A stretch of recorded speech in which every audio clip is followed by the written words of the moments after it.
दोस्तों, पांचवें दिन अश्विन और बुमराह की कातिलाना फिरकी से 150 रनों के भीतर ही घुटने टेके बांग्लादेश की क्रिकेट टीम, लेकिन चौथी पारी में मिले लक्ष्य का पीछा करते हुए केवल 22 रन पर ही गवा दिए थे। टीम इंडिया ने अपने 3 विकेट मुश्किल में लग रही थी टीम इंडिया, तब भारत की नाक कटने से बचाते हुए टीम इंडिया की दिल और धड़कन रोहित और कोहली ने बचाया। ऐसा भूचाल चौके की छड़ी लगाते हुए पलट कर रख दिया मैच का पूरा रुख। तो आखिर कैसे? रोहित और कोहली की तूफानी बैटिंग के आगे नतमस्तक हुई बांग्लादेश की क्रिकेट टीम। कितने रनों का मिला चौथी पारी में टीम इंडिया को लक्ष्य? किस गेंदबाज ने लिए कितने विकेट रटे खड़े कर देने वाले इस रोमांचक दूसरे टेस्ट मैच के 5वें दिन की पूरी हाईलाइट तो हम आपको दिखाएंगे ही, लेकिन उससे पहले यदि आप भी रोहित और कोहली के फैन हैं तो हमारे इस वीडियो को दिल से एक लाइक और चैनल को सब्सक्राइब करना ना भूले। दोस्तों, कानपुर के मैदान पर एक बार फिर टीम इंडिया का डंका बज रहा है, जहां चौथे दिन मैदान में उतरते बुमराह और जडेजा ने अपने खौफनाक गेंदबाजी से आग उगलते हुए पूरी की पूरी बांग्लादेश को केवल 233 रनों पर ही ऑल आउट कर दिया। तो फिर जब बैटिंग से जलवा दिखाने की बारी आई तब हमें असली तांडव देखने को मिला, जब मैदान में आते ही रोहित और यशस्वी ने रन नहीं बल्कि सीधा आग बरसाना शुरू कर दिया। उन्होंने बांग्लादेशी गेंदबाजों को फिर से ऐसा धोया कि 3 ओवर में ही टीम इंडिया ने 50 रन ठोक कर वो कारनामा कर दिखाया जो पिछले 180 सालों में कोई नहीं कर पाया था। तो भले ही रोहित 3 और 1 चौके की बदौलत केवल 23 रन बनाकर पवेलियन लौट गए, लेकिन यशस्वी का कोराम जारी था। उन्होंने अपने विस्फोटक बैटिंग से 11 ओवर में टीम इंडिया को 110 रनों तक पहुंचा दिया। 51 गेंद पर 12 चौके, 2 तूफानी से सज्जी 72 रनों की लाजवाब पारी खेल डाली। तो राहुल और कोहली ने भी बांग्लादेशी गेंदबाजों को बेदर्दी से पीटा। किंग कोहली ने 47 तो राहुल ने 31 गेंद पर अर्धशतक थोप दिया, जिनकी धाकर बैटिंग से टीम इंडिया ने 34.4 ओवर में 285 रन बनाकर पारी डिक्लेयर कर दी और बांग्लादेश पर 52 रनों की बढ़त बनाई। वहीं जब बांग्लादेश के बैट्समैन बैटिंग करने आए तब केवल 26 रन ही बने थे कि अश्विन ने जाकिर हसन और हसन महमूद का भी शिकार कर बांग्लादेश की बर्बादी का मंजर दिखाना शुरू कर दिया। अभी भी बांग्लादेश की क्रिकेट टीम भारत की ली गई बढ़त से 26 रन पीछे थी और उनके 2 धुरंधर एयर हो चुके थे। इसके बाद ही चौथे दिन का खेल खत्म कर दिया गया। ऐसे में 5वें दिन यह खेल अपने अंतिम मोड़ पर पहुंच चुका था। अब तो भारत को जीत के लिए केवल 8 विकेट चाहिए थे। वहीं मोमिनुल हक के साथ सादमान इस्लाम अपनी टीम को बड़े स्कोर तक ले जाना चाहते थे। जी हां दोस्तों, सूरज की पहली किरण के साथ जब 5वें और निर्णायक अंतिम दिन का खेल शुरू हुआ तब मैदान में उतरती मोमिनुल हक और सादमान इस्लाम इसी सोच में थे कि किसी भी तरीके से टीम इंडिया के लीग को खत्म किया जाए। लेकिन दोस्तों, तो हमारे गेंदबाज तो आज तबाही मचाने के मूड में थे और दिन के अपने दूसरे ही ओवर में जसप्रीत बुमराह ने लाजवाब काम करते हुए शादमानी इस्लाम को एलबीडब्ल्यू कर बांग्लादेश को दिन का पहला झटका दे दिया था, जहां शादमानी केवल 12 रन बना पाए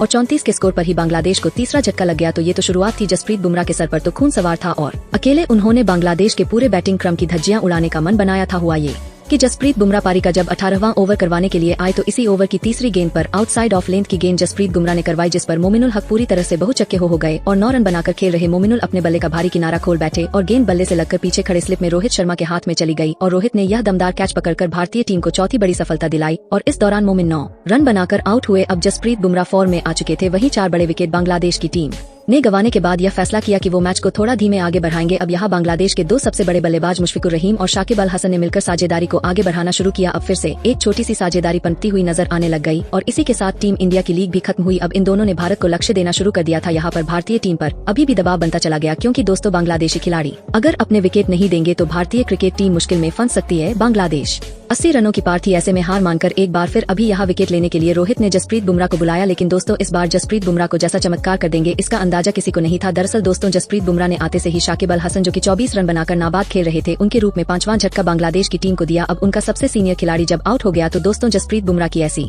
गेंदबाजी देखकर अश्विन भी पीछे नहीं हटे। जी हाँ, अश्विन ने उसके बाद अपनी फिरकी का ऐसा माया जाल बना कि एक ही ओवर में पूरा मैच पलट दिया। अश्विन ने लिटन दास को केवल 6 रन बनाकर आउट किया और फिर बल्लेबाजी करने के लिए उतरे मेहंदी हसन मिराज को पहली गेंद पर क्लीन बोल्ड कर बांग्लादेश को 440 वोल्ट का झटका दिया। तो फिर बांग्लादेश की पूरी तरीके से धज्जी उड़ाते हुए तेजू इस्लाम का विकेट भी अश्विन ने इसी ओवर में लिया और 3 रन बनाकर वो भी डगा आउट की तरफ लौटे। अब यहाँ जसप्रीत बुमराह और रविचंद्र अश्विन के ऐसे चमत्कारी प्रदर्शन के आगे बांग्लादेश का कोई भी बल्लेबाज टिकने के लिए तैयार ही नहीं था। यहाँ बांग्लादेश की टीम ने अपने 8 विकेट बस मात्र 110 रन के कुल स्कोर पर ही गवा दिए थे। अब भारत को जरूरत थी कि बांग्लादेश की टीम पर इस दबाव को कायम किया जाए और जो 2 विकेट बचे हुए हैं उनको भी गिराया जाए, और यह नमा कर दिखाया जसप्रीत बुमराह ने, जिन्होंने आते ही लगातार 2 गेंद पर अपनी खौफनाक गेंदबाजी से ऐसा चमत्कार दिखाया कि खालिद अहमद और बांग्लादेश की आखिरी उम्मीद मुशफिकुर रहीम जो बल्लेबाजी कर रहे थे, उन्हें क्लीन बोल्ड कर बुमराह ने पूरी की पूरी बांग्लादेश को केवल 128 रनों पर ऑल आउट कर दिया। जहां बांग्लादेश को तो भरोसा ही नहीं हुआ कि उनके साथ यह क्या हो गया, जहां भारतीय गेंदबाज खास तौर पर जसप्रीत बुमराह और अश्विन की आग उगलती हुई गेंदबाजी के सामने पूरी की पूरी बांग्लादेश तहस नहस हो गई। जहां जसप्रीत बुमराह ने टीम इंडिया की नाक कटने से बचाते हुए अपना पंजा खोला, टोटल 5 विकेट लिए, तो अश्विन ने भी उनसे कंधे से कंधा मिलाते हुए 5 सफलताएं हासिल की। अब टीम इंडिया को जीत के लिए केवल 76 रन चाहिए थे, जो इतना मुश्किल नहीं था। ऐसा लगा था कि रोहित और यशस्वी तो केवल 10 ओवर में ही भारतीय क्रिकेट टीम को जीत दिला देंगे,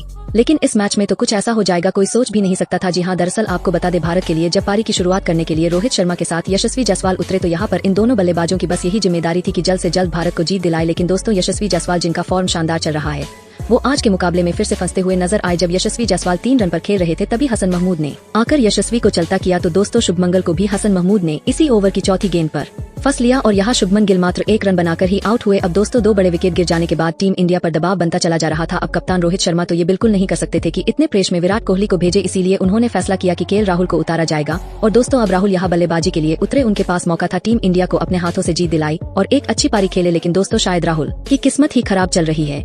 जैसे ही वो मैदान में आए वैसे ही उनका भी विकेट गिर गया, जो कि इस मुकाबले में मात्र 5 रन बनाकर आउट हुए। अब 3 बड़े विकेट भारत के गिर चुके थे और 3 बल्लेबाज ने मिलकर 22 रन जोड़ पाए, लेकिन एक छोर पर डटकर अभी भी रोहित शर्मा अपनी टीम के लिए ताबड़तोड़ बल्लेबाजी करने के लिए पूरी लगन से मेहनत कर रहे थे। अब टीम इंडिया पर दबाव इस कदर बन चुका था कि लगने लगा था कि टीम इंडिया कहीं 76 रन बनाने से पहले ही ऑल आउट न हो जाए। लेकिन दोस्तों यहाँ पर जिसने मुकाबला पलटा वो है पहले नंबर पर रोहित शर्मा, और फिर नाम लिया जाएगा विराट कोहली का, क्योंकि जब 3 बड़े विकेट गिर चुके थे तब रोहित शर्मा और विराट कोहली ने मिलकर पारी को आगे बढ़ाना शुरू किया। यहाँ पर दोनों बल्लेबाज भली भांति जानते थे कि इस मैदान पर अगर बल्लेबाजी में टिकना है तो यहाँ पर कुछ नया ट्राई करने के बजाय अपने बेसिक्स परख के रहना होगा। और यहाँ रोहित शर्मा जहाँ स्वीप शॉट लगाकर अपने आप को बचा रहे थे, तो विराट कोहली ने भी फुल डिफेंसिव टेक्निक अपनाए और पहले 15 ओवर समाप्त हो जाने तक भारत की टीम इस मुकाबले में मात्र 48 रन तक ही पहुँच पाई थी। दोनों बल्लेबाज मैदान में सेट होने की पूरी कोशिश कर रहे थे।